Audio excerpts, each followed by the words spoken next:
Hello guys, welcome back to my blog. आज हम आए हैं अपने रिलेटिव्स के यहाँ जो रिसेंटली एक ब्यूटीफुल विला में शिफ्ट हुए हैं। तो सोचा आप सबके साथ भी इस लवली होम का टूर शेयर करो। सो फाइनली सभी लोग आ चुके हैं और अब हम वेट कर रहे हैं लिफ्ट का आने का।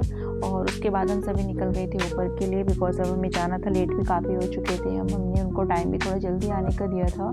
और फाइनली ये देखो, ये है इनका मेन डोर। सीरत के नेम से इन्होंने अपने घर का नाम बेसिकली कराया है। सीरत एक्चुअली इनकी बेटी का नाम है सिया, तो उसी के नेम के बेसिस पे इन्होंने सीरत कराया। मुझे तो बहुत ही पसंद आया ये। और फिर जाते ही हमें अंकल आंटी और सिया से हम मिले और अच्छे से उन्होंने हमारा वेलकम किया। एंटर होते ही देखो, आप देखिए कितना स्पेसियस इनका ये ड्राइंग रूम, और यहाँ पे इन्होंने मंदिर कराया हुआ था ड्राइंग रूम में, ये भी इतना प्यारा था।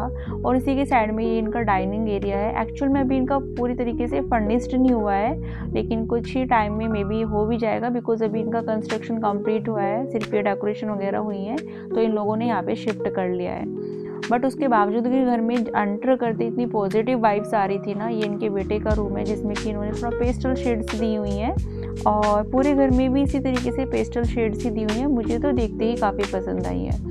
एक्चुअल में एक मेरी विला तरीके से है, 4 BHK के अराउंड है, और काफ़ी अच्छे से इन लोगों ने इसमें इन्वेस्ट भी किया है और काफ़ी तरीके से इसको डेकोरेट भी कराया है। एक एक चीज़ इतने सिंपल तरीके से और इतनी अच्छी अट्रैक्टिव लग रही थी देखने में। ये इनकी बेटी का रूम है, इसका भी इन्होंने बहुत ही अच्छे से थीम बेसिस कराया। उसका बेडरूम, पेंट, वॉल, अलमीरा वगैरह, मुझे तो ऑलमोस्ट सभी चीज़ें बहुत ही पसंद आई। और अंकल भी सारी चीज़ें हमें इतने इंटरेस्ट के साथ दिखा रहे थे। एक्चुअल में देखो, होता भी है, इतने मन से घर बनाया जाता है ना कि वो अलग ही दिखता है सभी के फेस पर। सो यहाँ पे देखो, इनका ये थोड़ा ड्रेसिंग एरिया था। ये भी मुझे सबसे अच्छा यही लगता है आजकल कि थोड़ा रूम से अलग ड्रेसिंग दो, जहाँ पे अच्छे से आप रेडी हो सको, अच्छे से वेयर कर सको। ये भी बहुत ही अच्छी चीज़ मुझे फ्लैट्स वगैरह में लगती है कि अगर अच्छा खासा स्पेसियस फ्लैट है आपका, तो उसमें ड्रेसिंग का बिल्कुल ये लग दिया है। एक्चुअल में ये इनका सिक्योरिटी गार्ड वाला रूम था, लेकिन अंकल ने ना इसको अपना ऑफिस करा लिया है। तो ये बड़े अच्छे से इन्होंने मेंटेन किया। सारी चीज़ें जो इसमें वॉशरूम वगैरह थी सब बंद करा के प्रॉपर तरीके से अपना ऑफिस यहाँ पर इन्होंने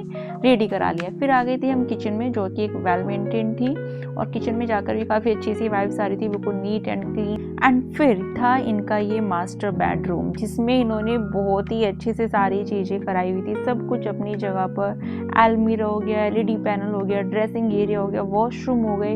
इस रूम में तो सारी ही चीज़ें 1 नंबर की थी।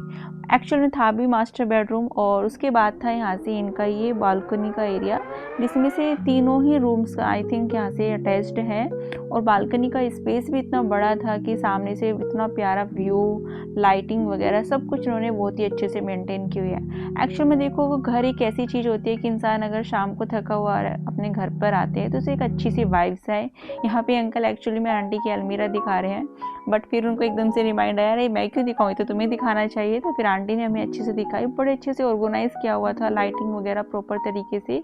एक जो थीम थी ना घर की, वो बहुत ही प्यारी थीम इन लोगों ने सेलेक्ट की है। मुझे तो पर्सनली बहुत ही पसंद आई यहाँ की सारी चीज़ें। उसके बाद हम आ जाते हैं इनके यहाँ पे ड्राइंग रूम में। सिंपल, क्लासी और काफ़ी स्पेसियस, फैमिली टाइम के लिए परफेक्ट जगह। और ये साइड में जो था, जो मैंने आपको बताया था कि डाइनिंग एरिया है, जहाँ फैमिली साथ बैठकर मील्स एंजॉय कर सकती है। मुझे पर्सनली यहाँ का सेटअप काफ़ी कोजी लगा। देन मेरा बेबी डूडू सो चुका है, तो इसलिए फ़िलहाल मैं आ गई थी इसको यहाँ बेड पर लिटाने के लिए, ताकि फिर हम अच्छे से खा पी सकें। और यहाँ पे हमारे लिए इन लोगों ने मंगाया हुआ था आज फास्ट फूड, पिज़्ज़ा वगैरह सब कुछ, तो हमने भर पेट यहाँ पर फुल खाया। और उसके बाद अंकल निकल गए थे अपनी ड्यूटी के लिए, उनको इमरजेंसी में जाना पड़ा। और यहाँ पे आंटी ने फिर हमें अटेंड किया। एक्चुअली मैं इनके घर पर फर्स्ट टाइम गई थी, तो ये उसी से रिलेटेड मुझे कुछ शगुन दे रहे थे, जिसके लिए मैं इनसे मना कर रही थी, बट फिर भी ये एक्चुअली हम लोगों में चलता है, तो फिर मैंने आशीर्वाद समझ के वो ले लिया। देन इन लोगों ने फिर हमें सी ऑफ करने के लिए आ गए थे बाहर, और डूडू को मैं स्टॉल में ढक कर लेकर आ गई थी, क्योंकि रात काफ़ी हो चुकी थी, तो ठंड का भी समय था, इसलिए हमने उसको स्टॉल के अंदर ढका और हम उसको लेकर आ गए। काफ़ी अच्छा था, सब कुछ वेल मेंटेन था। सो आज के ब्लॉग में सिर्फ इतना ही। मिलते हैं कल एक न्यू ब्लॉग के साथ। चैनल को सब्सक्राइब कीजिए एंड वीडियो को लाइक